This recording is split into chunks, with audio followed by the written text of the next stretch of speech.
So, dann würde ich an dieser Stelle sagen, hallo Ladies und Gentlemen, Dankeschön, dass ihr eingeschaltet habt zu einer täglichen Update-Folge von Bitcoin. Wie ihr sehen könnt, Bitcoin tradet gerade bei 86.250 US-Dollar und hat genau das gemacht, was wir gestern besprochen hatten in meinem Update-Video. Also wer das Update-Video verpasst hat, kann gerne auf meinen YouTube-Kanal vorbeischauen und weiß ganz genau, was gesagt wurde. Wir nehmen heute in diesem Update-Video leider wieder in einem Livestream oder Gott sei Dank wieder in einem Livestream. Ich freue mich immer wieder in einem Livestream zu sein, weil die Interaktion einfach mit euch als Community mir persönlich sehr gefällt. Und zwar haben wir ja gestern schon angesprochen, dass wir hier genau in dieses Key-Level reinstoßen werden nach der Veröffentlichung von diesen wichtigen Wirtschaftsdaten. Und die wichtigen Wirtschaftsdaten haben tatsächlich sogar die Prognose übertroffen. Deshalb hat der Bitcoin einen großen Pump hier an dieser Stelle gehabt mit positivem Volumen. Jetzt ist wirklich Time to shine für Bitcoin. Warum? Weil in einer halben Stunde redet Donald Trump und das kann dementsprechend dann letztendlich die Richtung angeben, wohin Bitcoin fahren wird. Denn wenn der Donald Trump jetzt ein negatives Wording an den Tag legen sollte, dann kann es durchaus sein, dass der Bitcoin hier ein neues Tief machen wird und wir dann Richtung 84.000 Dollar fallen werden. Das bleibt natürlich ganz wichtig zu beobachten. Also wir werden heute Bitcoin, Solana, je nachdem wie viele Teilnehmer hier mit am Start sind und dementsprechend halt auch Lust haben, hier zu interagieren, werden wir dann auch andere Coins rannehmen, aber Bitcoin und Solana stehen heute im Programm. Zusätzlich werden wir natürlich hier dann unsere Wirtschaftsdaten mal genauer analysieren und dann auch unseren Spot ETF Flow, Fear and Greed Index und andere Indikatoren vielleicht auch hier noch mit einbeziehen.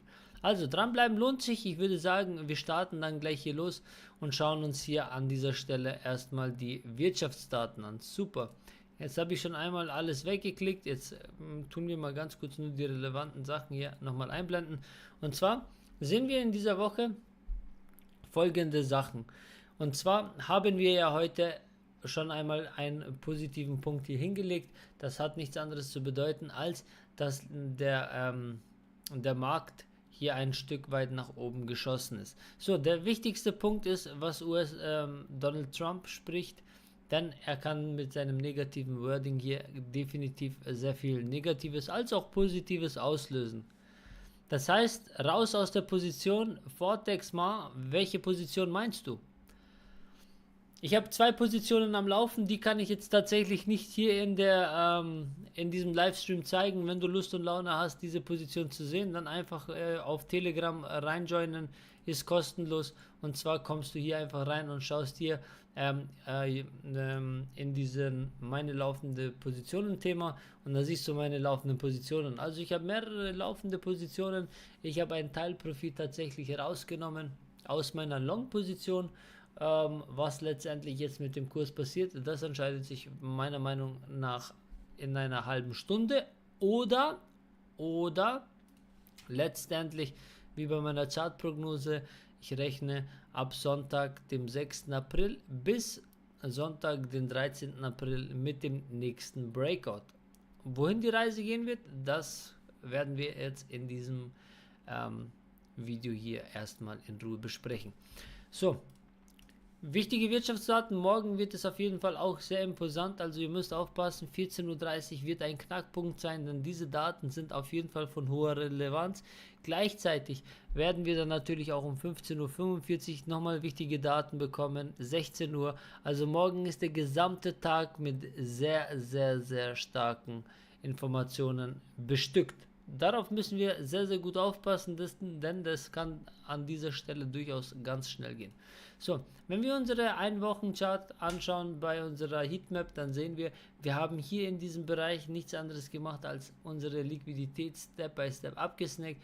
Über uns bis 89k würde durchaus noch etwas liegen. Ich kann es mir gut vorstellen, wenn wir jetzt hier wieder in eine kleine Konsolidierungsphase gehen und dementsprechend wieder Step by Step immer ein bisschen weiter tiefer fallen. ich habe eine größere Position in Solana. Wir werden Solana im Laufe dieses Videos dementsprechend auch im Auge behalten bzw. prognostizieren, also dranbleiben lohnt sich. Wir werden das auf jeden Fall noch berücksichtigen. Ich würde mir wünschen, wenn du mir sagst, wo du mit deiner Solana-Position letztendlich eingetreten bist, und dann werden wir uns das mal in Ruhe hier ein bisschen anschauen.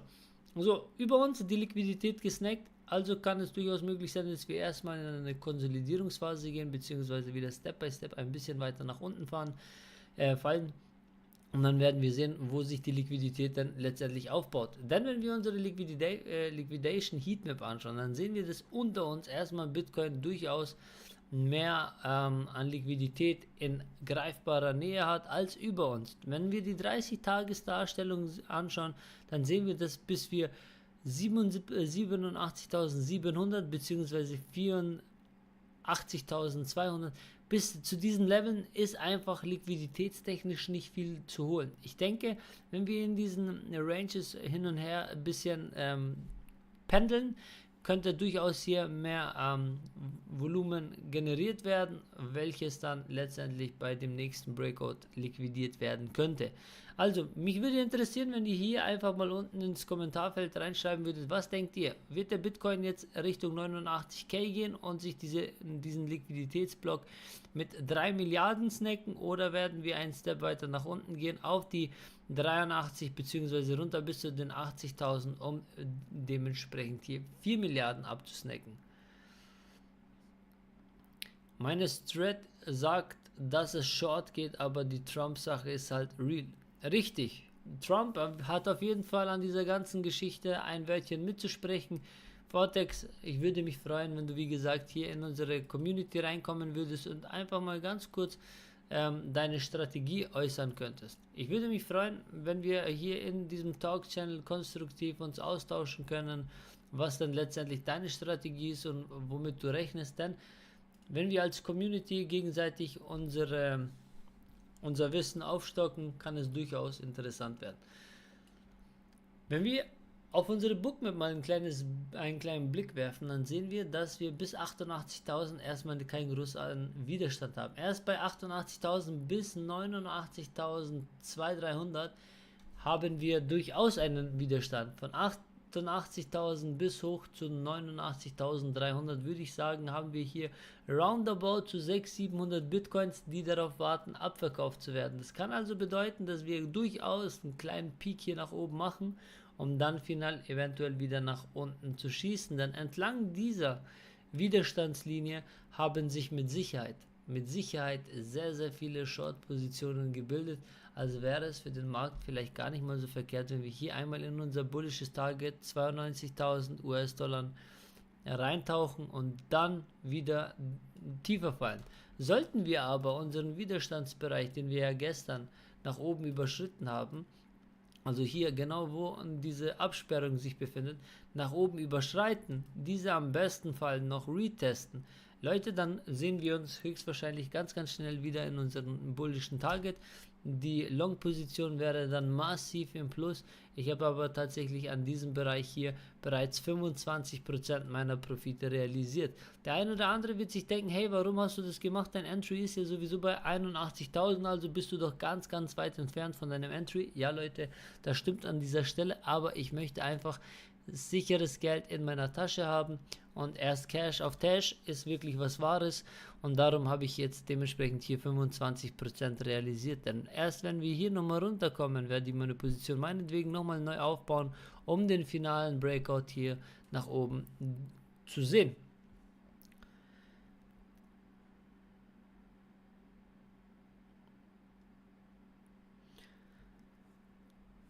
Ja, Support, Resistance, Fibonacci, alles wird hier berücksichtigt, Vortex, Liquidation und natürlich meine eigene Meinung. Persönlich jetzt bezogen auf den Bitcoin, schauen wir mal kurz auf den 15-Minuten-Chart. Ihr seht es, wie wunderbar das eigentlich hier geklappt hat, dass der Bitcoin hier oben angetestet ist. Wer das Video gestern verpasst hat, soll einfach mal am Ende des Videos das verlinkte Video anklicken und sich das mal anschauen, denn gestern habe ich gesagt, dass bis heute Abend wir auf jeden Fall dieses Level hier oben erreichen werden. Das haben wir jetzt erreicht, haben hier sogar ein schönes Double Top gemacht und haben dementsprechend die Reise nach unten angetreten. So, ganz wichtig wird es jetzt auf jeden Fall, was hier passiert, Daily Open. Es kann durchaus möglich sein, dass wir hier noch einmal runtergehen Richtung M3-Level und dann den nächsten Impuls nach oben sehen. Oder wir machen nichts anderes als hier eine Korrekturbewegung nach unten, dann wieder hoch Richtung Resistance 1 und dann wieder Abfahrt nach unten. Das kann ich mir durchaus vorstellen, je nachdem, wie das Wording von dem Kollegen Donald Trump ausschauen wird, könnte es durchaus so sein, dass wir heute Abend noch einmal abgelehnt werden oder final endlich die Trendumkehr an dieser Stelle sehen und nach oben ausbrechen werden. Ansonsten bleibt eigentlich alles genau wie gestern in meinem Update-Video besprochen. Nach oben, wenn wir gehen, wird dieses Level von 90.000 bis 92.600 ein Punkt. Wenn wir nach unten droppen werden, dann auf jeden Fall hier dieses Level von 79.600 Dollar. Sollten wir das unterschreiten, sehe ich mich ganz schnell bei 74.600 bis 72.600 US-Dollar. Denn auch wenn wir hier einen kleinen Blick reinwerfen auf unsere Spot-ETF-Flows, sehen wir ganz klar und deutlich, dass sich hier nichts tut. Ein größerer Outflow wurde hier an dieser Stelle von Fidelity und gleichzeitig von ARK Invest generiert, aber BlackRock hält weiterhin hier die Stellung und ist passiv unterwegs. Genau. So viel zu der Bitcoin-Prognose. Ich würde sagen, schauen wir jetzt nochmal ganz kurz in Solana rein und schauen, was Solana zu bieten hat und bei Solana ähnliches Spiel. Wir haben gestern besprochen, es wird ganz wichtig, was hier bei 128 Dollar passiert. Sollten wir hier nicht den Breakout sehen, werden wir abgelehnt. Was haben wir gemacht? Wir wurden abgelehnt und haben nichts anderes als hier einen wunderschönen doppelten Boden gesehen und wurden auf den Punkt genommen mit 6,7% belohnt. So, ganz wichtig bleibt jetzt natürlich abzuwarten, was passiert. Ich kann mir gut vorstellen, dass Solana nochmal ein kleines Stück nach unten gehen wird, hier auf die 128 Dollar. Und dieses Level muss dann als Support fungieren. Sollte das an dieser Stelle passieren, kann ich es mir für sehr wahrscheinlich vorstellen, dass wir hier einen Retest sehen und dann machen wir uns auf die Reise Richtung Preisziel Nummer 2 und das wären dann die 136 Dollar bis 138 Dollar. Meine Position, die ich eröffnet habe bei 178 Dollar auf Short, also genau hier oben an diesem obersten Zipfel, läuft weiterhin. Ich habe einen kleinen minimalen Geldbetrag wieder rein investiert, nachdem ich meine Short mehr als halbiert oder 70% geschlossen habe, und jetzt bleibt abzuwarten, was ab diesem Level hier unten passiert. Was denkst du, wie der Markt auf Trump reagiert? Ja, je nachdem, was er sagt. Wenn er sagt, we make America great again, Bitcoin Reserve oder was weiß ich, ja, dann wird der Markt natürlich bullish reagieren. Sollte er aber jetzt kommen und sagen, so, wir werden jetzt das Brecheisen auspacken und unsere Zollkeule raushängen lassen, dann wird das an dieser Stelle echt ungemütlich kurzfristig erstmal enden, denn meiner persönlichen Meinung nach würde dann dieses Szenario, welches ich ja hier aufgezeichnet habe, erstmal perfekt aufgehen. Wir haben den Aufwärtsschwung, das ist die Korrekturbewegung, hier hat sich das ganze Spielchen ereignet, Hop oder Top, dann haben wir dementsprechend hier die nächste Bewegung und hier, genau an dieser Stelle ist der Knackpunkt. Sollten wir hier abgelehnt werden, ist die Wahrscheinlichkeit groß, dass wir ein neues Tief machen und runter Richtung 74.000 US-Dollar fallen. Sollte jedoch hier wir nur eine kleine Korrekturbewegung sehen, sagen wir es mal so, an dieser Stelle kein neues Tief bilden. Das ist das Wichtigste an der Stelle. Wir können durchaus noch einmal hier runter korrigieren und dann nach oben. Alles möglich. Wichtigste ist, wir dürfen hier nicht mehr runter. Ansonsten würden wir diesen Aufwärtstrend, also diese Struktur an dieser Stelle brechen. Und das würde nichts anderes bedeuten, als dass wir hier diesen Downtrend weiterhin folgen. Wenn der eine oder andere sich fragt, hey, warum, welchen Downtrend meinst du? Ich bin eigentlich jetzt nur noch long gerichtet. Ja Leute, raus aus dem 5-Minuten-Chart, geht rein in den Tageschart oder 4-Stunden-Chart und dann seht ihr ganz klar hier tieferes Hoch, tieferes Hoch, tieferes Hoch, tieferes Hoch, tieferes Hoch. Wenn wir diesen Downtrend durchbrechen wollen, müssen wir diese Downtrend-Linie an dieser Stelle nach oben durchbrechen. Hier befinden sich aber mehrere Widerstandsbereiche, und zwar Nummer 1 ist hier an dieser Stelle unsere Barriere. Nummer 2 ist an dieser Stelle gleichzeitig unser trendbasierter Fibonacci, also diese rote Linie. Das ist der Widerstand von diesem Aufwärtstrend. Nummer 3 befand sich gestern hier noch unser Resistance Level, beziehungsweise befindet sich hier immer noch das R2 Level. Also es sind so viele Faktoren, die genau auf diesem Level förmlich danach schreien, der Kurs wird es hier nicht drüber schaffen. Wenn wir auch rüber zu unserer Bookmap schauen, dann sehen wir, bei 88.000 fängt erstmal sozusagen der Widerstand an und dann bauscht sich das auf bis 89.200, wo einfach gegen den Kurs gearbeitet wird. Unterhalb jedoch ist nur bei 83.500 ein gewisser Support zu erwarten, und dann wird es eigentlich schon bis 80.000 freien Fall geben.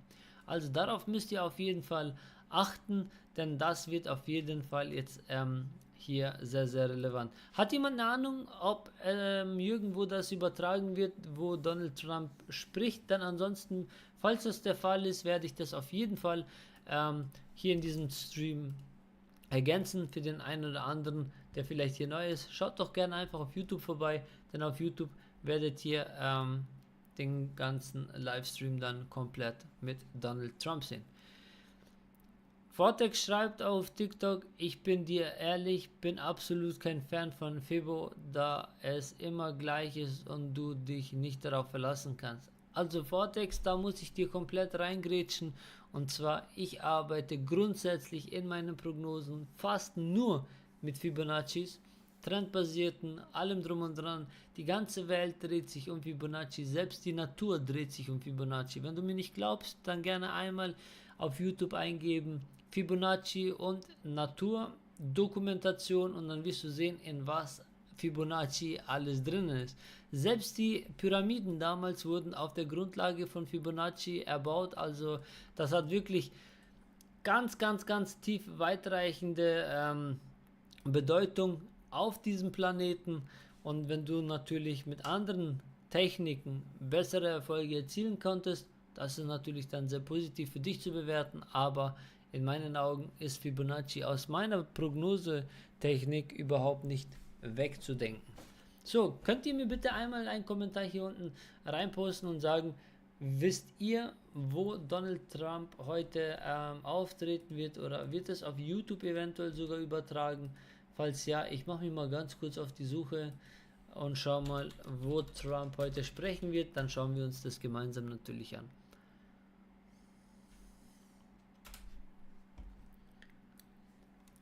So.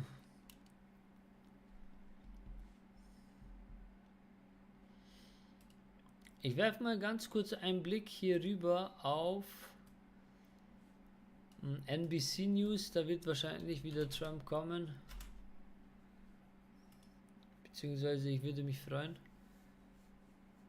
wenn das da passieren würde.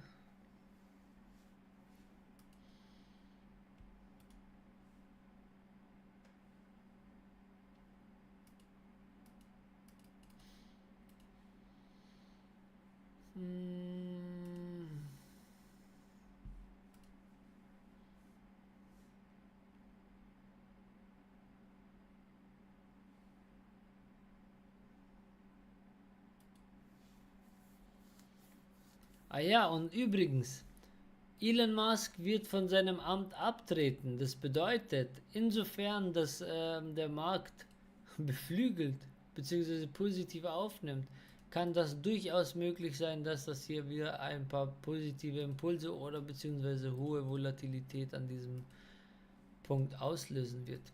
Ganz klare Sache. Darauf müssen wir jetzt auf jeden Fall aufpassen. Wenn der ein oder andere eventuell so nett wäre und sich mit mir auf die Reise machen würde, um zu schauen, wo Donald Trump heute sprechen würde, würde es mich an dieser Stelle echt mega freuen. Ansonsten schauen wir uns nur den Chart an. Was passiert, wenn der Donald Trump hier anfängt zu reden?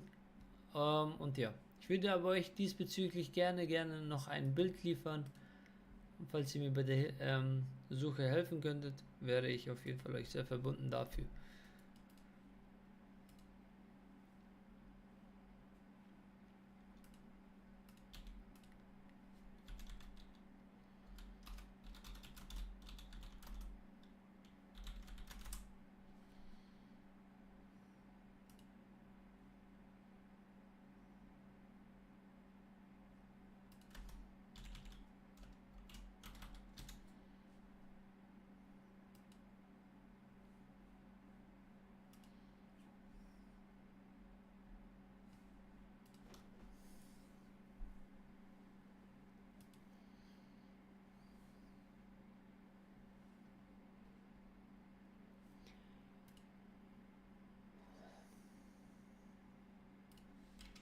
ChatGPT kennst du inzwischen, aber kennst du auch die ganzen anderen AI-Tools?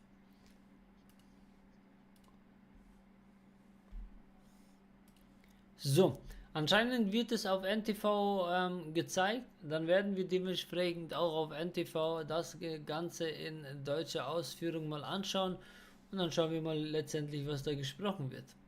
Ich bin gespannt,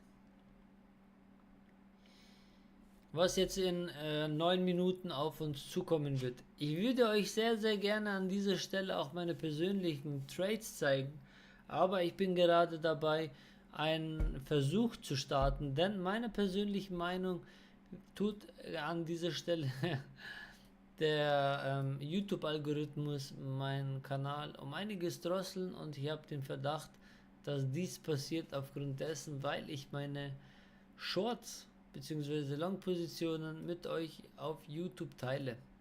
Falls jemand Erfahrungen diesbezüglich hat, kann er mir diese gerne einmal hier reinschreiben oder direkt mich auf Telegram anschreiben und mir sagen, was ich denn überhaupt hier falsch mache. Denn damals, wo ich 10 Abonnenten hatte, habe ich mehr Aufrufe generiert als jetzt, wo ich knappe 900 Abonnenten habe. Und da geht auf jeden Fall nochmal ein richtig fettes, dickes Dankeschön an euch raus, dass es überhaupt so weit gekommen ist, Leute. So, jetzt will ich einfach sagen, wir warten ab, bis Donald Trump kommt.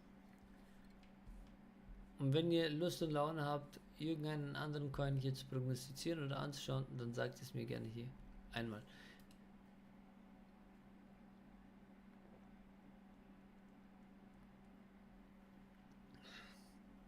Wenn wir uns mal ganz kurz die Altcoin-Dominanz an, weil das haben wir ja gestern leider übersprungen, beziehungsweise ich habe das übersprungen, und zwar wir fallen mit der Altcoin-Dominanz jetzt wieder hier runter. So, das kann jetzt zwei Ursachen haben. A, Bitcoin steigt und deshalb fällt die Altcoin-Dominanz. Option B, wir holen diesen Wick noch einmal ab und bilden hier eventuell einen schönen doppelten Boden.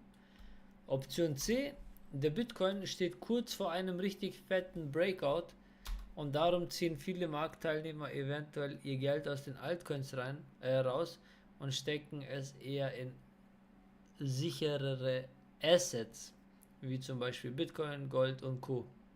Aber darauf müssen wir jetzt letztendlich warten und schauen, was die nächsten Tage hier mit sich bringen.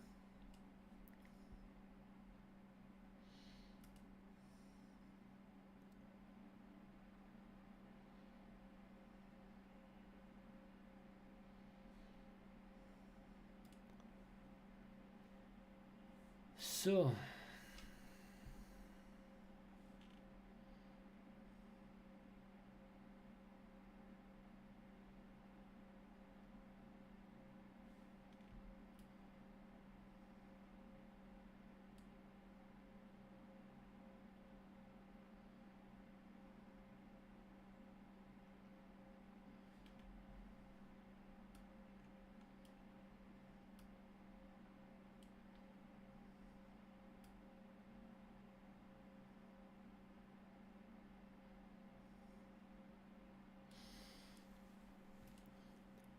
Die Bitcoin-Dominanz, gestern habe ich in meinem Update-Video etwas eingezeichnet und darauf müsst ihr ganz, ganz gut aufpassen, Leute.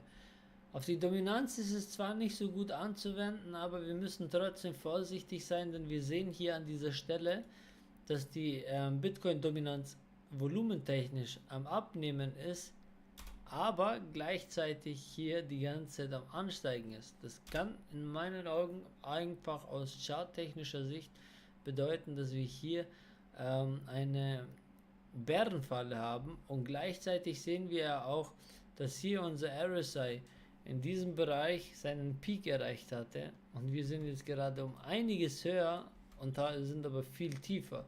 Das bedeutet auch hier schon mal eine bearische Divergenz zu sehen, und im Umkehrschluss könnte das durchaus bedeuten, dass wir kurz davor stehen, dass der Bitcoin hier nochmal ein richtig dickes, fettes Stück tiefer fällt.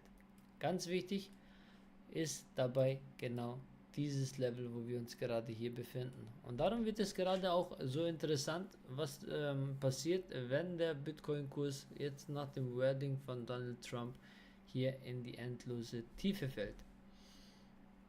Oder wir endlich sozusagen die Hürde nach oben übersteigen können und hier sozusagen den Widerstand durchstoßen. So, ich sage jetzt einfach mal in der nächsten Zeit gar nichts mehr. Falls der ein oder andere Lust hat, hier mit mir sich auszutauschen, kann gerne sich zu Wort melden. Ansonsten schauen wir jetzt einfach mal, was uns hier erwartet.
So, die Volatilität nimmt schon ihren Lauf, noch 2 Minuten oder noch nicht mal ganz 2 Minuten, und dann sind wir schon im Geschehen drinnen, und dann bleibt abzuwarten, was hier passieren wird.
So, mal schauen, ob jetzt der Donald Trump seinen neuen Zollhammer auspackt oder nicht.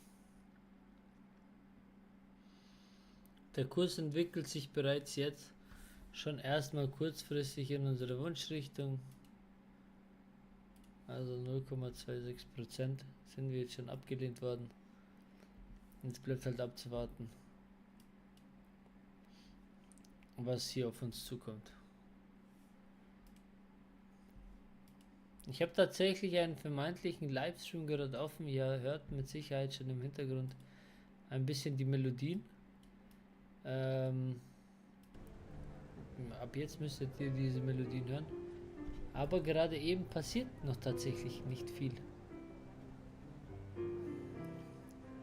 Da sind ganz viele Reporter gerade im Bild und warten anscheinend auf etwas, aber es tut sich gerade aktuell noch nicht viel.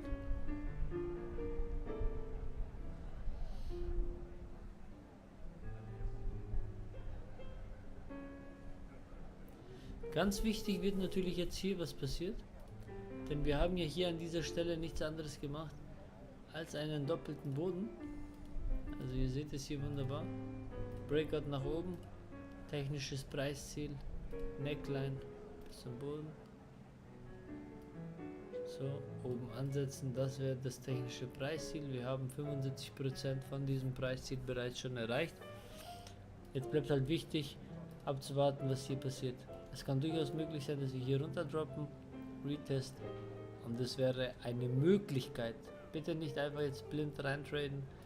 Es wäre an dieser Stelle eine Möglichkeit, hier einen Long zu eröffnen, um dementsprechend nach oben zu gehen. Jedoch müsste man bis unter das letzte Tief hier auf jeden Fall sich absichern.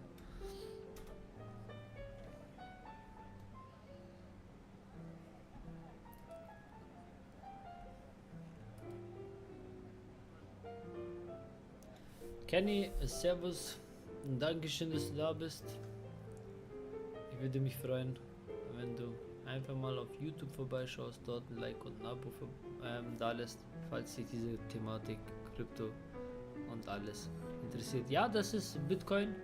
Weiß nicht, sieht man das oben nicht.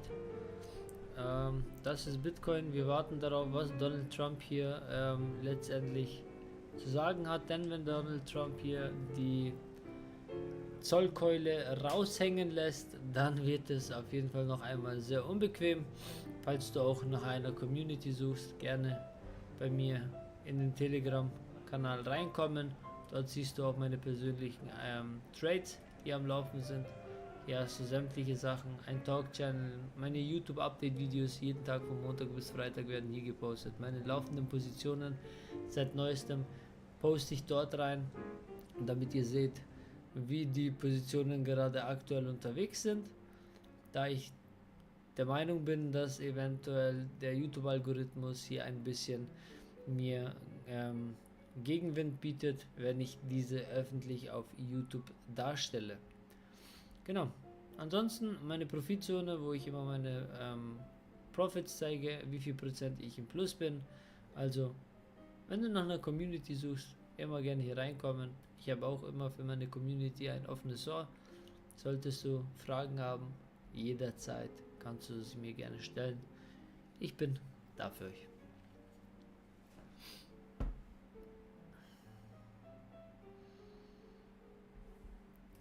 So, entweder der Donald Trump hat keine Lust oder keine Ahnung. Sobald der Kollege hier ins Bild treten sollte, werde ich euch auf jeden Fall den Livestream auch teilen. Aber es bringt mir einfach wenig, gerade euch die Menge von Reportern darzustellen, weil sonst kann ich eure Chats nicht mehr sehen, beziehungsweise wenn ihr etwas schreibt, habe ich das nicht mehr im Bild. Darum warte ich so lange, bis da sich wirklich etwas tut. Solana weiterhin am Steigen. Da würde ich sagen, gehen wir auch mal hier in den 5-Minuten-Chart rein.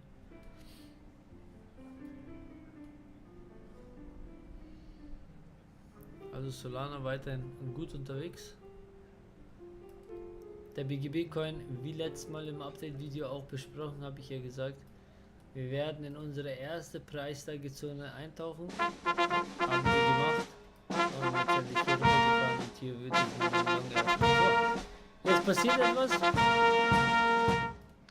Ladies and gentlemen, Okay. the President of the United States. Kollege Schnürschuh betritt den Saal.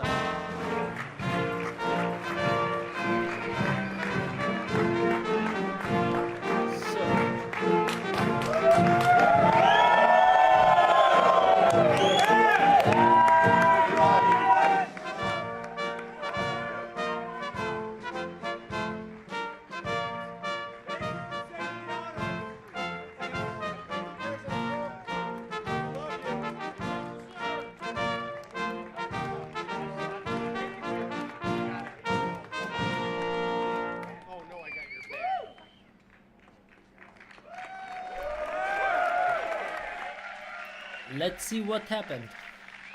Wenn Donald Trump redet.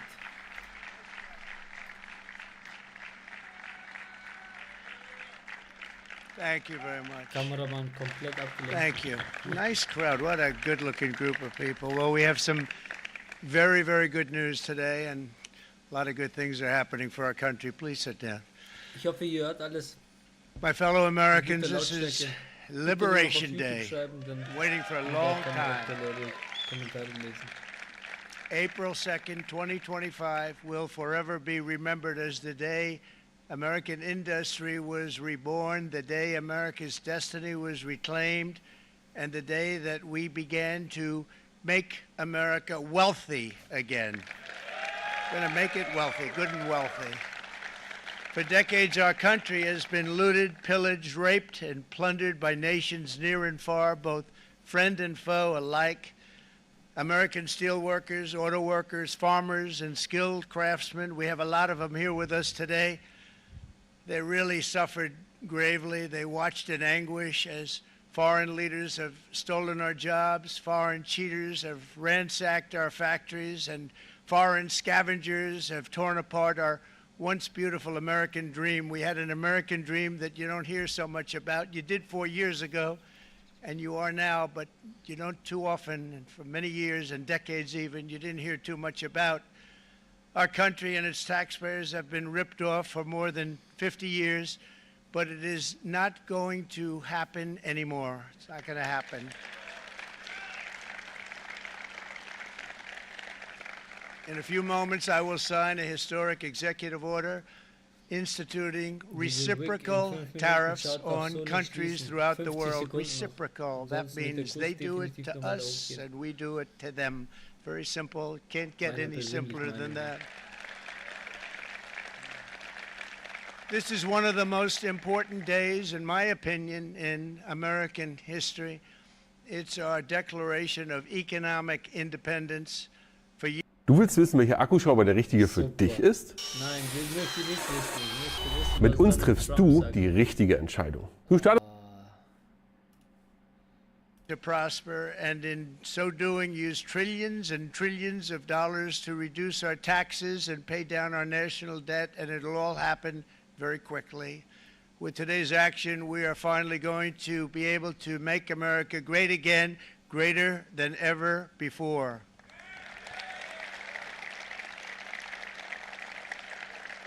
Jobs and factories will come roaring back into our country, and you see it happening already. We will supercharge our domestic industrial base. We will pry open foreign markets and break down foreign trade barriers. And ultimately, more production at home will mean stronger competition and lower prices for consumers. This will be indeed the golden age of America. It's coming back. We're going to come back very strongly. We're pleased to be joined on this momentous occasion by Vice President J.D. Vance. J.D., thank you. Thank you. Thank you very much. Where are you, J.D.? No, that wasn't too hard to find. I was looking, you know, he likes to take a low-key attitude, so usually we sit right in front. He's gaining a lot of confidence, Mike, isn't he? And nearly my entire cabinet is here, as well as Speaker Mike Johnson, who's done an amazing job. And with the great success we had last night in Hier wird's Florida, wichtig. we have Bricht das, a majority of 7. werden wir mit And Sicherheit 7's like a gleich lot noch mal when we had it at einen 1, kurzen right? Backtest hier nach You've done a oben sehen, eine fantastic kurze job. Korrektur, And bevor es dann many wieder of ein the Stück members tiefer of geht. the House and Senate are with us. Senators, Congressmen, thank you all for being with us. We appreciate it. For decades, the United States slashed our trade barriers on other countries, while those nations placed massive tariffs on our products and created outrageous non-monetary barriers to decimate our industries. And in many cases, the non-monetary barriers were worse than the monetary ones. They manipulated their currencies, subsidized their exports, stole our intellectual property, imposed exorbitant VAT taxes to disadvantage our products, adopted unfair rules and technical standards, and created filthy pollution havens. They were absolutely filthy, but they always came to us and they said, we're violating, we should pay for it. It's all detailed in a very big report by the U.S. Trade Representative on foreign trade barriers, and I'll just hold it up for you. It's available, and you don't have to pay too much. As I understand it, you'll pay nothing. It's a lot of work for something, actually, because it's a special book. It's very, frankly, it's very upsetting when you read it, when you see what people have been doing to us for 30 years. This all happened with no response from the United States of America, none whatsoever. But those days are over. Let me offer just a few examples of the vicious attacks our workers have faced for so many years.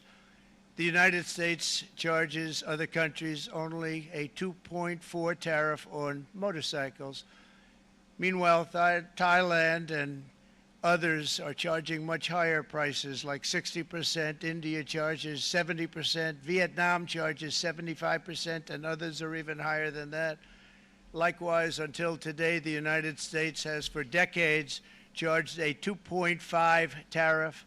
Think of that, 2.5% on foreign-made automobiles. The European Union charges us more than 10% tariffs, and they have 20% VATs, much, much higher. India charges 70%, and perhaps worst of all are the non-monetary restrictions imposed by South Korea, Japan, and very many other nations. As a result of these colossal trade barriers, 81% of the cars in South Korea are made in South Korea. 94% of the cars in Japan are made in Japan. Toyota sells 1 million foreign-made automobiles into the United States, and General Motors sells almost none. Ford sells very little. None of our companies are allowed to go into other countries. And I say that, friend and foe, and in many cases the friend is worse than the foe in terms of trade. But such horrendous imbalances have devastated our industrial base and put our national security at risk. I don't blame these other countries at all for this calamity. I blame former presidents and past leaders who weren't doing their job. They let it happen, and they let it happen to an extent that nobody can even believe. That's why, effective at midnight, we will impose a 25% tariff on all foreign-made automobiles.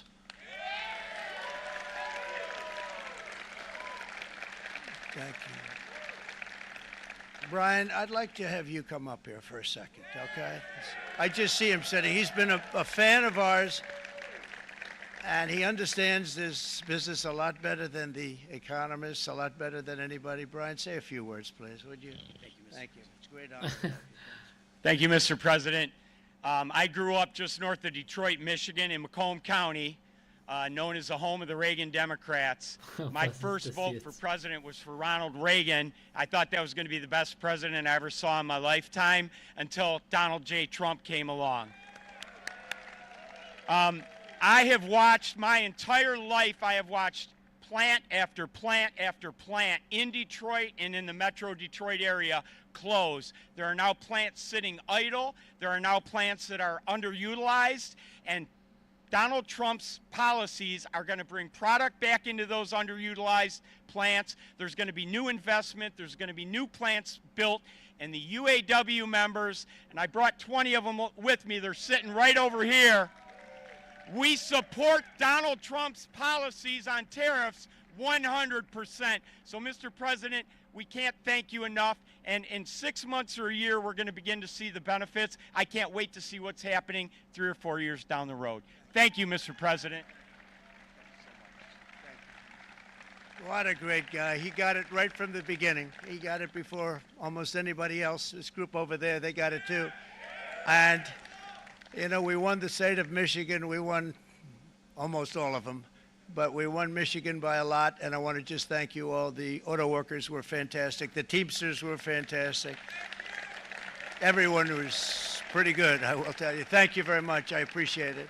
You're going to be very happy very soon, and you probably see what's happening with all of the, not only car companies, but car companies in particular. You see it with all of the ones they're moving, they're announcing day in, day out. You're seeing it. Nobody's ever seen anything like that. With today's actions, we're also standing up for our great farmers and ranchers who are brutalized by nations all over the world. Brutalized. Canada, by the way, imposes a 250 to 300% tariff on many of our dairy products. They do the first can of milk. They do the first little carton of milk at a very low price, but after that it gets bad, and then it gets up to 275, 300%. So when they're figuring what's Canada charging, they say, oh, about 2%, 3%. But take a look at what happens down the road. When you look a little bit, it's not a pretty picture, and we don't like it, and it's not fair. It's not fair to our farmers. It's not fair to our country. And with countries like Canada, you know, we subsidize a lot of countries and keep them going and keep them in business. In the case of Mexico, it's $300 billion a year. In the case of Canada, it's close to $200 billion a year. And I say, why are we doing this? Why are we doing this? I mean, at what point do we say you got to work for yourselves, and you got to, this is why we have the big deficits. This is why we have that amount of debt that's been placed on our heads over the last number of years, and we're really not taking it anymore. Through non-tariff barriers, the European Union bans imports of most American poultry. You understand? They say, we want to send you our cars, we want to send you everything, but we're not going to take anything that you have. Australia bans, and they're wonderful people and wonderful everything, but they ban American beef, yet we imported $3 billion of Australian beef from them just last year alone. They won't take any of our beef. They don't want it because they don't want it to affect their farmers. And you know what? I don't blame them, but we're doing the same thing right now, starting about midnight tonight, I would say. And China charges American rice farmers an overquota, it's called, a tariff rate of 65%. South Korea charges 50, actually they charge different, from 50% to 513%. And Japan, our friend, charges us 700%. But that's because they don't want us selling rice and other things. Who can blame them, Madam Secretary? Agriculture, great job you did on eggs, by the way. The egg prices came down 50%. You got them down 50%. Once we got involved, they were going through the sky. The egg prices, they were going through the sky, and you did a fantastic job. Now we have lots of eggs, and they're much cheaper, down about 59% now, and they're going down further. We charge 2.8% for so many things that other countries are charging 200%, 300%, and 400% for. If imposing tariffs and protective barriers made nations poor, then every country on earth would be racing to eliminate these policies, and China would be the first on line. They run a very strong country, but they're not first in line, and the American people are paying a very big price. From 1789 to 1913, we were a tariff-backed nation, and the United States was proportionately the wealthiest it has ever been. So wealthy, in fact, that in the 1880s, they established a commission to decide what they were going to do with the vast sums of money they were collecting. We were collecting so much money so fast, we didn't know what to do with it. Isn't that a nice problem to have? What do you think, Marco? Good problem? Marco would love that problem. But we don't have that problem anymore, but we're not going to have it very much longer, I will tell you. But they collected so much money, they actually formed a commission to determine what they were going to do with the money, who they were going to give it to, and how much. Then in 1913, for reasons unknown to mankind, they established the income tax so that citizens, rather than foreign countries, would start paying the money necessary to run our government. Then in 1929, it all came to a very abrupt end with the Great Depression, and it would have never happened if they had stayed with the tariff policy. It would have been a much different story. They tried to bring back tariffs to save our country, but it was gone. It was gone. It was too late. Nothing could have been done. It took years and years to get out of that depression, far longer than even FDR had that office right over there for a long period of time.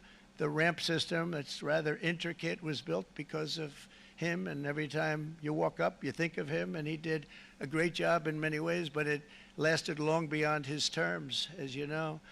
But it's not too late any longer, and we're going to start being smart, and we're going to start being very wealthy again. We're going to be wealthy as a country because they've taken so much of our wealth away from us. We're not going to let that happen. We truly can be very wealthy. We can be so much wealthier than any country. It's not even believable, but we're getting smart. Nearly a century later, in the face of unrelenting economic warfare, the United States can no longer continue with a policy of unilateral economic surrender. We cannot pay the deficits of Canada, Mexico, and so many other countries. We used to do it. We can't do it anymore. We take care of countries all over the world. We pay for their military. We pay for everything they have to pay, and then when you want to cut back a little bit, they get upset that you're not taking care of them any longer. But we have to take care of our people, and we're going to take care of our people first, and I'm sorry to say that.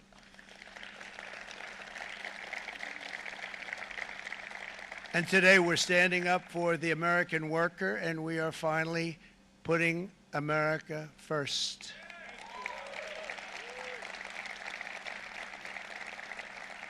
In Sleepy Joe Biden's last year in office, the United States hemorrhaged 100,000 manufacturing jobs, and the number was going through the roof at levels never seen before. And our trade deficit reached a record $1.2 trillion, which is unheard of. Since the beginning of NAFTA, the worst trade deal ever made, it was a horror show. I was able to terminate it. They all said you'd never be able to get it out. We had to get approval from Congress to get it terminated. We had to live with that deal. It was the worst deal, worst trade deal ever made by far.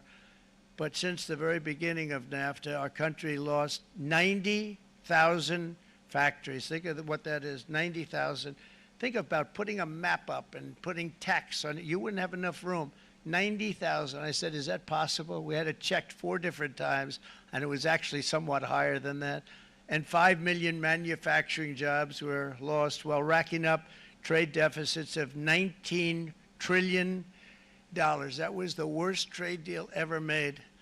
As a result of these gigantic losses, foreign nations now own $26 trillion more of American assets than think of this, than the Americans own of their own foreign assets or other foreign assets. The United States can no longer produce enough antibiotics to treat our sick. We have a tremendous problem. We have to go to foreign countries to treat our sick. If anything ever happened from a war standpoint, we wouldn't be able to do it. We import virtually all of our computers, phones, televisions, and electronics. We used to dominate the field, and now we import it all from different countries. A single shipyard in China now produces more ships every year than all of the American shipyards combined. Think of that. And it was a business that we used to dominate. We used to dominate it totally. In short, chronic trade deficits are no longer merely an economic problem. They're a national emergency that threatens our security and our very way of life. It's a very great threat to our country. And for these reasons, starting tomorrow, the United States will implement reciprocal tariffs on other nations. It's been a long time since we even thought of that. We used to think about it a lot. We didn't think about it for many decades, and you see what's happened. For nations that treat us badly, we will calculate the combined rate of all their tariffs, non-monetary barriers, and other forms of cheating. And because we are being very kind, we're kind people, very kind. You're not so kind when you got ripped off with your salaries. My auto worker friends and my Teamster friends and all of the unions that typically voted Democrat. They're not voting Democrat anymore because worker, whether union or non-worker, they're for the Republicans now. That's what happened. But we will charge them approximately half of what they are and have been charging us. So the tariffs will be not a full reciprocal. I could have done that, yes, but it would have been tough for a lot of countries. We didn't want to do that. I'd like to see the chart if you have it. Could you bring it up, Howard? This is our great Secretary of Commerce, Howard Lutnick. Thanks, Howard. So, if you look at that, Schaut es euch an, Leute. China, first Wir row. haben China, perfekt punktuell hier 67%. That's erstmal tariff das angetestet und charged wurden erstmal to the wieder USA, aufgekauft. Jetzt bleibt including noch zu warten, was currency passiert. manipulation and trade barriers. So 67%, I think you can, for the most part, see it. Those with good eyes, with bad eyes. We didn't want to bring, it's very windy out here. We didn't want to bring out the big charts because it had no chance of standing. Fortunately, we came armed with a little smaller chart. So it's 67%, so we're going to be charging a discounted Let's reciprocal go. tariff of 34%. I think, in other words, they charge us, we charge them less. So how can anybody be upset? They will be because we never charge anybody anything, but now we're going to charge. European Union, they're very tough, very, very tough traders. You know, you think of European Union, very friendly. They rip us off. It's so sad to see. It's so pathetic. 39%, we're going to charge them 20%, so we're charging them essentially half. Vietnam, great negotiators, great people. They like me, I like them. The problem is they charge us 90%. We're going to charge them 46% tariff. Taiwan, where they took all of our computer chips and semiconductors. We used to be the king, right? We were everything. We had all of it. Now we have almost none of it, except the biggest company is coming in. We're going to end up with almost 40%. Lee Zeldin's working to get their approvals. And it's an amazing company. Mr. Wei, of one of the great companies of the world, actually. They're coming in from Taiwan, and they're going to build one of the biggest plants in the world, maybe the biggest for that. But 64%, we're going to charge them 32%. Japan, very, very tough, great people. And again, I don't blame the people for doing it. I think they're very smart in doing it. I blame the people that sat right in that Oval Office, right over there, right behind the Resolute desk or whichever desk they chose. Japan, 46%. They would charge us 46%, and much higher for certain items like cars, you know, little items like cars. 46%, we're charging them 24%. India, very, very tough, very, very tough. The Prime Minister just left. And he's a great friend of mine, but I said, you're a friend of mine, but you're not treating us right. They charge us 52%. You have to understand, we charge them almost nothing for years and years and decades. And it was only 7 years ago when I came in, we started with China and charged them. We took in hundreds of billions of dollars from China in tariffs. And they understood, honestly. President Xi understood. He said, look, I understand. And the other countries, and they all understand. We're going to have to go through a little tough love, maybe, but they all understand. They're ripping us off, and they understood it. Prime Minister of Japan, Shinzo Abe. He was a fantastic man. He was unfortunately taken from us, assassination. But I went to him and I said, Shinzo, we have to do something. Trade is not fair. He said, I know that, I know that. And he was a great gentleman. He was a fantastic man, but he understood immediately what I was talking about. I said, Shinzo, we have to do something. He said, I know that. And we worked out a deal, and it would have been a much better deal, but frankly, there were many years left on the deal that was made previous to my getting there, but it was something. If you look at Switzerland, 61% to 31%. Indonesia, Malaysia, Cambodia. Oh, look at Cambodia, 97%. We're going to bring it down to 49. They made a fortune with the United States of America. United Kingdom, 10%, and we'll go 10%. So we'll do the same thing. South Africa, 60%, 30%, and they've got some bad things going on in South Africa. You know, we're paying them billions of dollars, and we cut the funding because a lot of bad things are happening in South Africa. The fake news ought to be looking at it. They don't want to report it. Brazil, 10%, 10%. Bangladesh is 74%. So you see what's going on. Pakistan, 58%. Sri Lanka, 88%. So what we're doing is we're taking not the full, we could take the full 88%. Thanks a lot, Eric. He's doing a very good job. How's he doing, all right? I think you better take it with you. It's not going to last very long. He's going to put it, it's going to follow you down with the wind. I brought a hat just in case it got too windy, but here, would anybody like a hat? I'm not giving it to a cabinet. I'm giving it to the auto workers. Come here.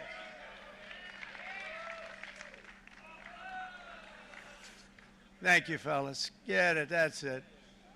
That's it. They deserve it more than our cabinet. Our cabinet has plenty of hats. But you see the numbers. The numbers are so disproportionate. They're so unfair. At the same time, we will establish a minimum baseline tariff of 10%. You notice that on the chart. And that'll be on other countries to help rebuild our economy and to prevent cheating. So we're going to have a minimum of cheating, and we're going to be very severe on the people that at the gate that watch the tariffs and watch the product coming in, because there's been a lot of bad things happening at the gate because the money is so enormous that you're talking about. There's never been probably anything like it in terms of the enormity, and there are a lot of bad things happen at the people that do the check-in, and they're looking at 10-year jail sentences if they do play. We're going to treat them so good, but if they cheat, the repercussions are going to be extremely strong. Foreign nations will finally be asked to pay for the privilege of access to our market, the biggest market in the world. We're right now the biggest market in the world. We had a great country 4 years ago in terms of the economics. We were doubling up on China. We were doing so well. Nobody was going to catch us, but so much of it slipped away over the last 4 years under Biden. I campaigned on this policy throughout last year, and today that promise was made, and it was also a promise, as you know, that was kept. Promises made, promises kept. Sehr gut sein, aber darf sich nicht verschätzen. To any company that objects to our common sense reciprocal tariffs, again, reciprocal, back and forth, back and forth. And I call this kann das durchaus in die Hose gehen. Bis jetzt scheint alles nach seinem Plan aufzugehen. Ich bin der Meinung, dass seine Politik bis jetzt, wie sie durchzieht, auch wenn sie ganz stark belächelt wird, macht es ganz klar und mit eiserner Hand. Sagt, entweder ich spiele nach unserer Pfeife oder wir werden euch auf jeden Fall mit Zöllen bombardieren. Ihr werdet bei uns wahrscheinlich dasselbe machen, aber wir hauen dann eine Schippe oben drauf. Mal schauen, wer das länger durchsteht. Und viele ziehen halt im Gegensatz zu den Vereinigten Staaten from these tariffs. I say, terminate your own tariffs, drop your barriers, don't manipulate your currencies. They manipulate their currencies like nobody can even believe, which is a bad, bad thing and very devastating to us, and start buying tens of billions of dollars of American goods. Tariffs give our country protection against those that would do us economic harm, and many people were looking to do us economic harm. Maybe not so obviously, but they were doing tremendous economic harm. But even more importantly, they will give us growth. These tariffs are going to give us growth like you haven't seen before, and it'll be something very special to watch. I am so looking forward, and Brian, it's going to happen even faster than you said. You know, you might say, but it's already started. It's already started. Work's already begun on plants all around the country, and you see that as before. These are big, rich companies. We have $61 billion started on a big plant going up. It's going to be announced over the next 2 days, and they already started work. Many of these the biggest companies in the world, they've committed to build. We're going to build, sir. And they came here to see me, and they wanted to know if they could have a press conference. I do as many as I can. I'm pretty busy trying to stop Russia and Ukraine and the Middle East. We got to stop that. We got to stop the Houthis, which we're making tremendous. They like shooting ships down and out of the water, sinking ships. They get a kick out of it, but they're not getting such a kick out of it now, are they, Mr. Secretary? They're not getting such a kick out of that now. But here are just a short list of some of the companies that have already announced and committed to investment. And this is a company that built its factories and its plants in China. Apple is going to spend $500 billion. They never spent money like that here. They're going to build their plants here. SoftBank, OpenAI, and Oracle, An alle, die gerade hier bei great TikTok am Start companies, sind, are kommst doch investing einfach gerne auf $500 YouTube. billion almost immediately. NVIDIA, a hot company, is investing hundreds of billions of dollars. They just announced TSMC, the biggest, most important company in the world of chips from Taiwan, with no investment from us, is investing $200 billion, and they said the reason was, number one, the election of November 5th, and number two, the tariffs. They don't want to pay the tariffs, and the way they're not paying it is to build their plant here. So we're going to go from almost no percentage. We used to have 100% of the chip market. Now it's all in Taiwan. Almost all of it's in Taiwan, a couple of other countries, but mostly in Taiwan. And think of it, we had 100%. We lost it because of people in that office that didn't do their job. They allowed it to be stolen from us. Johnson & Johnson, great company, $55 billion. Eli Lilly, $27 billion. Meta is investing $500 billion. Wow. DeMac is investing $20 billion. CMA, CGM, $20 billion. And then you have Merck and Clarios, Stellantis, General Motors, GE Aerospace, Honda, Nissan, Hyundai are all putting in billions and billions of dollars, and they're committed 100%. So. And we've never had, and this is after 2.5 months. This is after just a short, this all took place as soon as we came out with what everybody wanted to do. You know, I watched a gentleman today on television, he used to work with Lee Iacocca, a very respected automobile person, and he said, you know, because they're asking people, and they try and get as many negative people as they can, but they can't find them too much. It's pretty hard to find in terms of what we're doing, especially when they see all this investment. They said, so tell me, what do you think of what Trump is doing from the automobile standpoint? He said, I can't believe it. Somebody is finally, he's an older guy, real pro, really top guy, with Lee Iacocca. He said, I never thought I'd see the day when this would happen, where somebody had the courage to go and do what has to be done. This is transforming our nation. Our entire nation is going to be transformed, not only with the cars, but on every single other item that's built. We're going to become an industrial powerhouse. And he said that so beautifully today. In fact, I'm going to find out, I'm going to get a tape, and Bruce, I'm going to get that tape, and I'm going to send it to you out in Long Island, and you're going to play it for the people. And all your union workers and your non-union workers out there, you got a pretty even split. But we have, so far, it looks like we're going to have about $6 trillion of investments, and you wouldn't do that in years in this country over the last number of years. $6 trillion, and that's going to be much higher by the end of the year. And think of what $6 trillion is. You wouldn't have even a small percentage of that under this other system. We're going to be an entirely different country, and it's going to be fantastic for the workers. It's going to be fantastic for everyone. There will never have been a transformation of a country like the transformation that's already happening in the United States of America. It's an incredible thing to watch, and it's incredible to meet with the top people, people that you read about, very wealthy people, or people that are great managers and executives and presidents of big public companies, and to watch the enthusiasm they have now that they didn't have. They gave up on our country. They went to foreign countries and they built. Companies are pouring into our country at levels never seen before, with jobs and money to follow, and it's really beautiful. In the coming days, there will be complaints from the globalists and the outsourcers and special interests and the fake news. Always, the fake news will always complain. But never forget, every prediction our opponents made about trade for the last 30 years has been proven totally wrong. They were wrong about NAFTA. They were wrong about China. They were wrong about the Trans-Pacific Partnership, which would have been a disaster if I didn't terminate it. If I didn't terminate that, United Auto Workers, you would have had no jobs in this country. You would have had no jobs. It was all going to other countries. In my first term, they said tariffs would crash the economy. Instead, we built the greatest economy in the history of the world. And again, I have great respect for President Xi of China, great respect for China, but they were taking tremendous advantage of us, and I commend them for that. I say, hey, if you can get away with it, that's okay.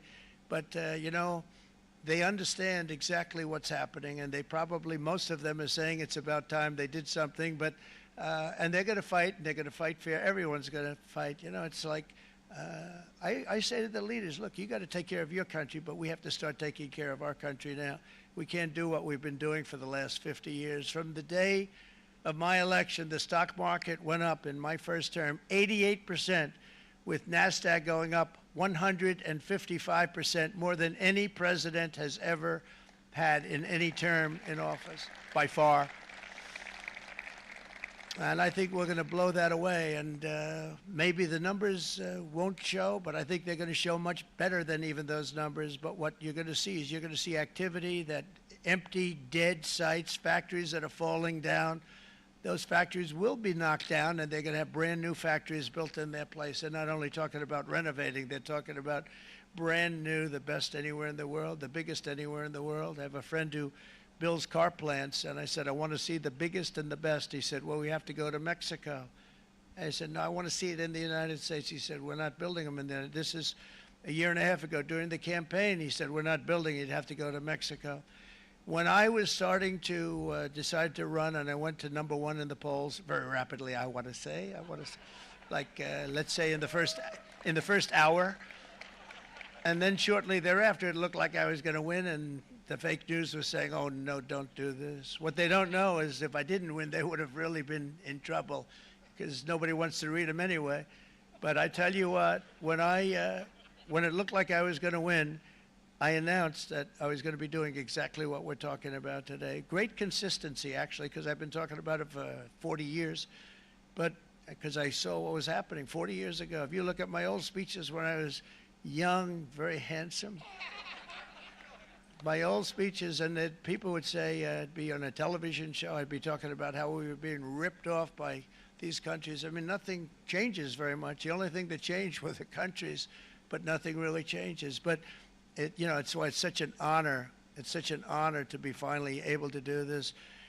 If you look at China, I took in hundreds of billions of dollars in my term, hundreds of billions. They never paid 10 cents to any other president, and yet they paid hundreds of billions, so much so that Biden couldn't do anything. They wanted to try and terminate it because he had a very special relationship with China. You know what the relationship was? He had a special relationship. But the numbers were so big, that they couldn't do it. So they did ease it up. They did things that they shouldn't have done. They made it a lot more comfortable for them, but they couldn't do it because the numbers were hundreds of billions of dollars, and I did that. And we were on our way to doing something like incredible. And then we had a very bad election happen, a very bad election. A lot of bad things happened. So when I said we got to do it again, I said we have to make it too big to rig. And we made it too big to rig, and we won in records, and it was a monumental win. And it was such an honor to see so many of you, like Brian and your friends, here with us to celebrate, and to more importantly celebrate what we're doing, because that wouldn't be a full celebration if we didn't do this, because this will be an entirely different country in a short period of time. It'll be something the whole world will be talking about it. The critics made the very tired predictions earlier this year, but in February, core inflation dropped to the lowest rate in 4 years, and the price of eggs, as you know, just in a month and a half, we were there for 4 weeks, and the first week I got blamed for eggs. I said, I just got here. They said eggs have gone up at like 250%, and you can't get eggs, and they were going crazy. And I said, I just got here, and then we got to work on eggs, and we got to work. Pizzahunger? Bei Domino's bekommst du jetzt die zweite Pizza zum halben Preis. Wähle 2 Pizzen deiner Wahl und zahle nur die Hälfte für die zweite. Der perfekte Deal für doppelt guten Geschmack, aber nur für kurze Zeit. Schnell bei Domino's bestellen. Is fantastic. They were saying that for Easter, please don't use eggs. Could you use plastic eggs? I said, we don't want to do that. We want to and you really came through. It's an amazing job. Thank you very much, Brooke. You did great. But likewise, an old-fashioned term that we use, groceries. I used it on the campaign. It's such an old-fashioned term, but a beautiful term, groceries. It sort of says a bag with different things in it. Groceries went through the roof, and I campaigned on that. I talked about the word groceries for a lot, and energy costs now are down, groceries are down, gasoline is way under $3, and people are beginning to be able to buy things and live again. We brought prices way down. We created 10,000 already in a few weeks, new manufacturing jobs, and it was that took place in 1 month, numbers that they haven't seen in a long time. We had virtually no inflation under my term. We had virtually no inflation for 4 years, but after transitioning over to Sleepy Joe, it went from almost non-existent to the highest in the history of our country. They're the highest inflation in the history of our country, brought up by energy and bad spending and bad policy, and a lot of bad things happened. How about allowing millions and millions and millions of people to pour into our country with open borders, where it's so sad to see even now, and I see our great secretary of you have done. Stand up, please, Christy. Stand up. Christy Noem and Tom Holman. These people are doing a great job, but gotten them out in records. We have problems with judges that don't want them to go out. They want Tren de Aragua, and they want MS-13, the most vicious gangs ever. Nobody's ever seen anything like it. Absolute killer gangs. They kill people. They don't even think about it. And we put them out, and we have judges now, radical left judges that they don't want them to go out. They want them to even be brought back. Let's bring them back. You've done a fantastic job, and please thank everybody. Homeland Security, thank everybody. Appreciate it. And we now have a border that's the best border that we've ever had, even better than it was my first term. My first term we did good, but this one we really specialized in. We've done really well. And we had records then. We had the best, safest border. 4 years ago, we had the best border there ever was. And now we have, you've actually matched it and done even better. And we're going to get it down the right way. And we want people, by the way, to come into our country, but we want to come in through a legal process. We want them to come in legally. We need more people. We need people to run these plants and to help the auto workers and the Teamsters and the non-union people and everybody else. But we need people and the farmers. And we're going to let people come in, but they want to come in. We want them to come in legally. They have to have the capability of loving our country, not people that hate our country. We don't want them in our country. And now we're going to pass the largest tax cuts in American history, and that's where we're relying on Mike and John Thune. And we will not cut Social Security, Medicare, or Medicaid benefits, and the Democrats will, because if they got in, the entire economy would collapse. This country was heading for a collapse under the people that you saw. They were horrible. I think one of the reasons people like the job, I have my highest approval ratings because I think they're comparing me to the worst administration in the history of our country, so I appreciate that at least. But Speaker of the House Mike Johnson and Senate Majority Leader, appreciate it, Mike. John Thune have been fantastic, by the way. But they've been working tirelessly on taking the next step to pass the plan for our one big, beautiful bill. I'd like to name it that if you can. One big, beautiful. I made that statement about 6 months ago, and everybody calls it one big, beautiful bill. And it will be that. It'll have everything, the big tax cuts and every incentive there is. And it'll be fantastic. And by the way, for the cars, we're asking for an interest deduction on a loan. So if you build the car, only in America we do it, Brian. If the car's not built in America, you don't get the interest rate deduction. But if you build the car in America, if you buy a car, if it's built in America, then you get an interest rate deduction, tax deduction, and that's a big thing. It's going to be a big thing. I think that's going to pay for itself very quickly, that deduction. Never happened. We've never had anything like that before. Somebody said, where do you get the idea? Because it's so basic. You would think that would have happened a long time ago. It never did, and I'm very happy it didn't, because now I can say that was my idea. But we're going to get us closer to the debt extension. We have to get the debt extension passed, and I know you're going to be able to do that, Mike, and it's very important that you do that. and all of the other things that the Senate budget plan gives us, along with working, because I know they're working together, John and Mike, and the two bills are going very well together. We need to get our shared priorities done, including certain permanent tax cuts. We want the tax cuts to be permanent, spending cuts, energy and historic investments in defense, border, and so much more. We're covering everything. These will be phenomenal. There'll be no bill like this going to straighten. One bill is going to straighten out our country for many, many years to come. And we said, let's just do it and let's get it done. And some guys will love it and some guys will like it a little bit less because they're not getting what they were exactly looking for, but they're getting a lot. They'll never, if we get this done, it'll be the most incredible bill ever passed in the history of our Congress and Senate and congressmen, the senators and the congressmen, many of whom are here today, will be very proud of themselves. I really believe that it's going to set us on a whole new prosperous path. We're going to cut spending and right-size the budget back to where it should be. We're going to do that very strongly. Thank you, Rick. Thank you. John, thank you. Oh, look at all of our senators over there. Oh, boy, that's a nice group of people. But I won't like them so much if they don't get this bill done. That's a great group, and Congressman, thank you very much. I appreciate it. Tremendous people. The Senate plan is my complete and total support, and the House plan likewise is very similar. They're moving along pretty much at the same clip, and as soon as you're ready, you'll show it to me, and I'm sure it'll have my support, Mike.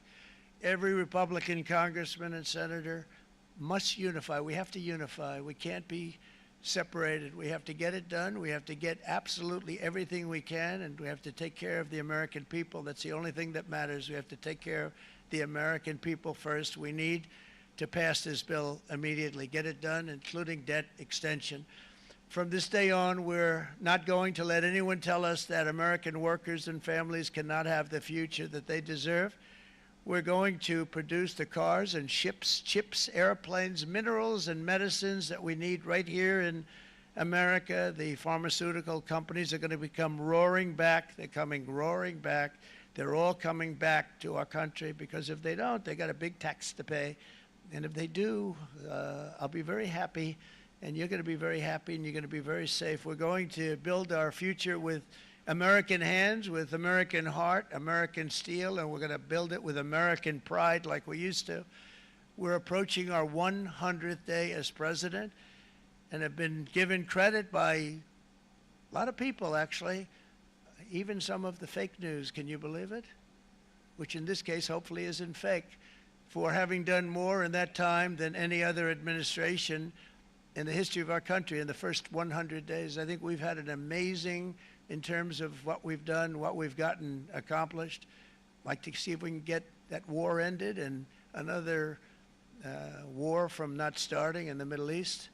We have to get Russia. They're losing 2,000 on average, 2,500 people today, young people, soldiers, Russian, think of that, 2,500 through some days, but on average probably over about a 1 week period, it's 2,712, they say.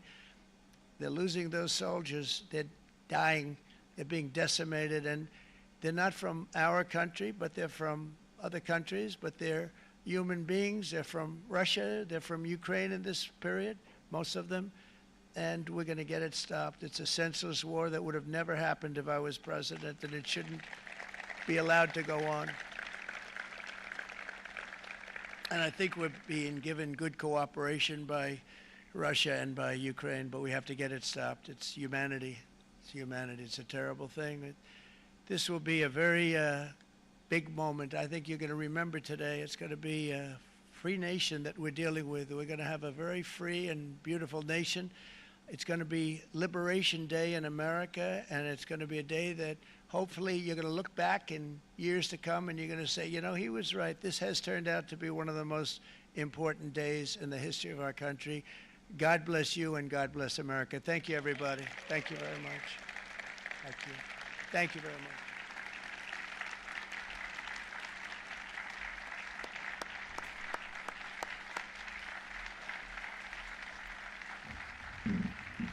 So Leute, ich würde sagen, das war es wahrscheinlich von seiner Rede. Der Kurs hat sich jetzt gerade bei 85.000 stabilisiert. Jetzt bleibt abzuwarten, was die Asiaten am Abend machen. Diese Week müssen wir ganz gut im Auge behalten.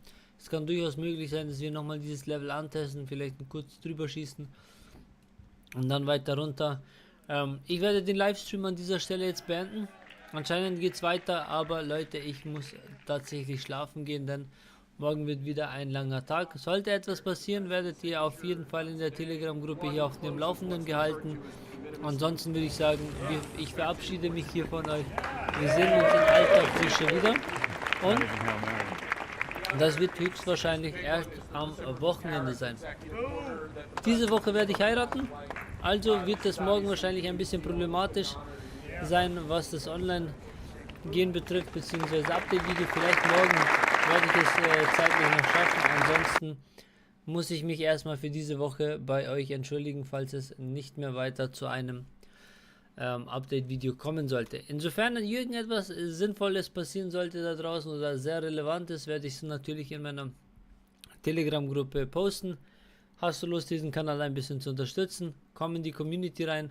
Ihr findet hier unten in der Videobeschreibung den Link zu meiner Community und hier auch den Affiliate-Link-Ordner. Und mit diesem Affiliate-Links könnt ihr natürlich diesen Kanal unterstützen und euch selber Geld sparen. In dem Sinne wünsche ich euch einen wunderschönen Abend. Bleibt gesund und wir sehen uns in alter Frische in den nächsten Tagen wieder. Also macht es